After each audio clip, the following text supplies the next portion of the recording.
नमस्कार, मैं doctor K C. Sharma, department of geography, Babu Shobharam राजकीय कला महाविद्यालय अलवर।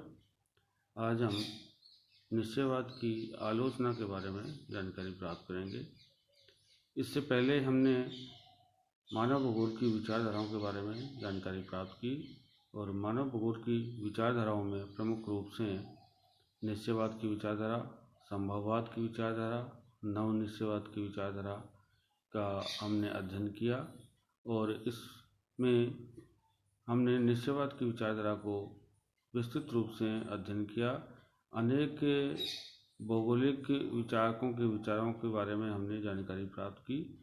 इसमें प्रमुख रूप से जो विचारक हमने अध्ययन किया उनमें यूनानी, रोमन, फ्रांसीसी और अमेरिकन विद्वानों के बारे में विशेष रूप से जानकारी प्राप्त की। आज हम निश्चयवाद के विचारधारा की आलोचना के बारे में विशेष रूप से यहाँ अध्ययन करने जा रहे हैं। 20वीं शताब्दी के प्रारंभ में निश्चयवाद की मान्यता का बोलबाला था, परंतु इसके पश्चात निश्चयवाद का प्रभाव कम होने लगा क्योंकि मानव कार्यकलापों का प्रभाव उत्तरोत्तर बढ़ने लगा था। जब हम मानव के कार्यकलापों का अध्ययन करते हैं तो हमें बहुत सी परिस्थितियाँ ऐसी मिलती हैं जिन पर वातावरण का प्रभुत्व मानने में बुद्धि को संकोच होता है। भौगोलिक निश्चयवाद की अतिवादिता के कारण इसकी आलोचना हम इस प्रकार से कर सकते हैं। पहला, ऐसे उदाहरणों की कोई कमी नहीं है जिससे यह प्रमाणित किया जा सके कि एक ही वातावरण मानव के विभिन्न समूहों के समान प्रतिक्रियाएं जागृत नहीं करता। ऐसे उदाहरण उपलब्ध हैं जहां समान वातावरण होते हुए भी आर्थिक सांस्कृतिक दशाओं में समानता नहीं पाई जाती। टुंड्रा प्रदेश की समान भौगोलिक दशाओं में ही उत्तरी कनाडा तथा साइबेरिया विद्यमान हैं, परंतु उनके निवासी जैसे एस्किमो, लैप, सैमोयडी लोगों की संस्कृति में अनेक भिन्नताएं पाई जाती हैं। ब्राज़ील, कांगो बेसिन और हिंदी एशिया के विषुवतरेखीय प्रदेशों में निवास करने वाले लोगों में भी अंतर पाया जाता है। एक समान भौतिक वातावरण में सदैव और सर्वत्र समान सांस्कृतिक जीवन नहीं मिलता।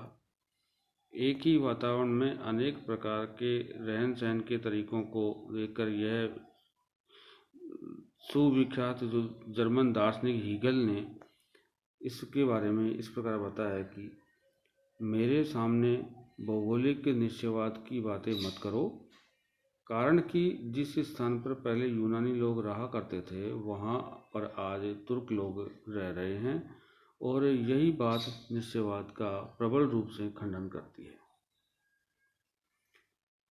यद्यपि वातावरण निसंदेह मानव पर प्रभाव डालता है, मानव भी बदले में अपने वातावरण को प्रभावित करता है और परिवर्तित करता है।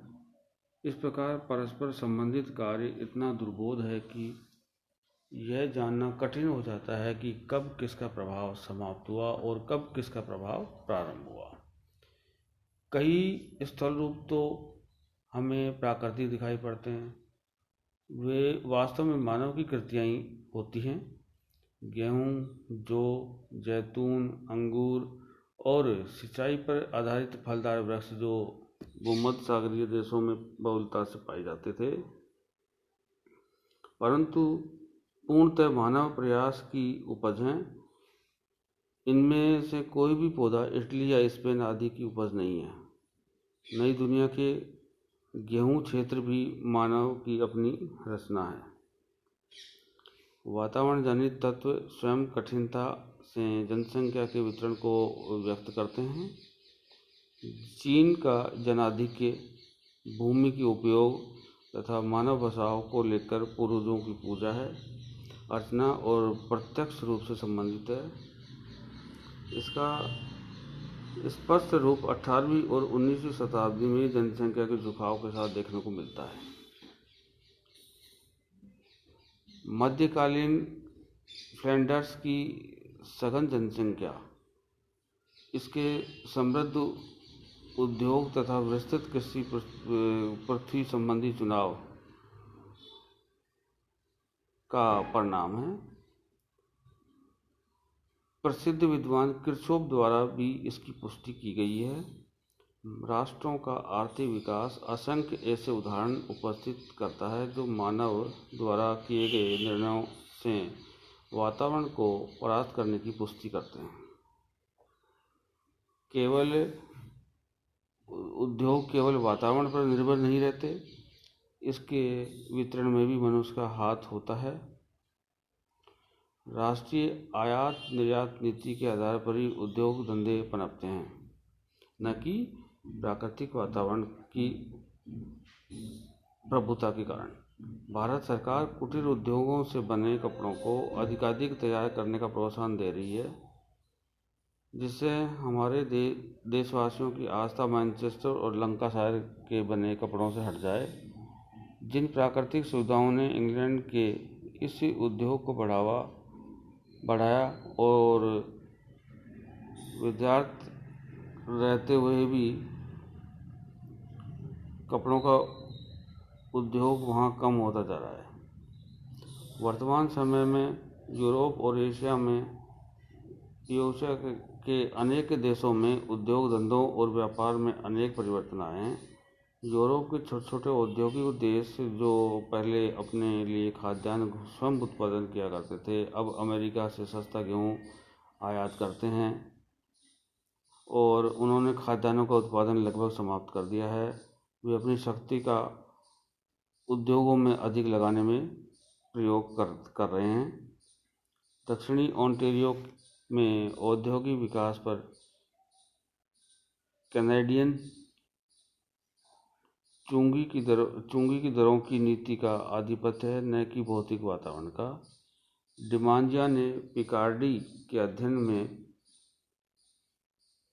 वहाँ लोहा उद्योग को पनपने के भौगोलिक कारकों की जानकारी दी।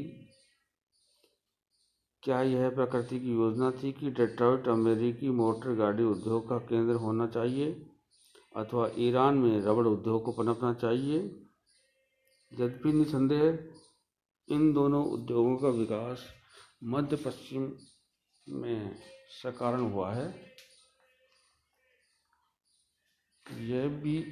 यह धारणा भी मानव के शारीरिक गुण जैसे रंग, बाल, कद, नाक, होठ आदि की रचना तथा प्राकृतिक वातावरण के कारण ही है।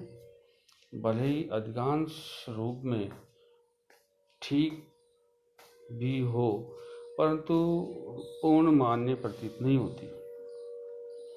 इस प्रकार के शारीरिक गुणों में पैतृकता का बहुत हाथ होता है।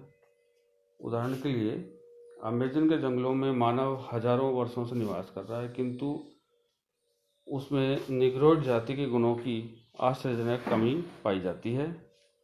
इस प्रकार निग्रो जाति के लोग संयुक्त राज्य अमेरिका में कई शताब्दियों से निवास करते आए हैं, परंतु उनमें कोई भी शारीरिक गुण नहीं बदला है। अतः स्पष्ट है कि शारीरिक गुणों में वंश परंपरा का प्रभाव होता है। नगरों की स्थिति प्राय वातावरण की प्रधानता को मान्यता देने वालों के समक्ष अद्भुत समस्या प्रस्तुत करती है। क्या प्रकृति अथवा मानव ने जीब्रूजी तथा गानिया के विकास का निर्णय कर लिया है, जहां अस्तित्व था? क्या मैनचेस्टर का एक बंदरगाह होना चाहिए तथा राजधानी के नगरों की उन्नति मैड्रिड अथवा कैनबरा की स्थिति के अनुरूप होना आवश्यक था? भौतिक वातावरण की दास्ता को स्वीकार करना ही असभ्यता का द्योतक है। जो एक सभ्य और सुसंस्कृत समाज की रचना होती जाती है, उस पर वातावरण का प्रभाव उतना ही घटता हुआ प्रतीत होता है। रूस जो भौतिक वातावरण के प्रभाव के कारण अनेक शताब्दियों तक पिछड़ा हुआ था, सन 1917 की क्रांति के पश्चात देखते ही देखते एक महान देश बन गया।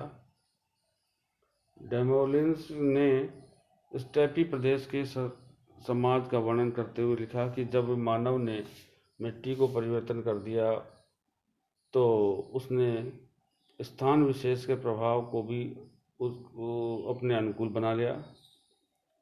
उसके कार्य स्थान की अपेक्षा समाज को स्वरूप प्रदान करने में व्यापक महत्व के बन जाते हैं। अतः मानव मिट्टी का दास नहीं है, वह तदनुकूल ही कार्य करता है तथा अथक प्रयासों द्वारा उसे प्रभावी बनाता है। प्राचीन निश्चयवाद प्राकृतिक वातावरण के प्रभावों की अमिट तथा पूर्णता में विश्वास करता है। इसका तात्पर्य है कि उसमें मनुष्य की स्वेच्छा का कोई स्थान नहीं है। सभी विद्वान मानव स्वेच्छा, freedom of choice and selection को प्राकृतिक शक्तियों से अप्रभावित मानते हैं। स्वयं निश्चयवादियों जैसे डेमोलिन्स, सैंपल, किरचॉफ को भी अंततोगत्वा यह स्वीकार करना ही पड़ा कि मानव स्वेच्छा से प्राकृतिक प्रभावों की अवहेलना कर सकता है। किरचॉफ का कथन है कि मानव ऐसी मशीन नहीं है जिसकी स्वयं की कोई अभिलाषा नहीं हो। उसके जन्म स्थान की परिस्थितियां यथाकथा उसे दब्बू एवं उदासीनता लिए हुए शिष्य के सदस्य पाती हैं।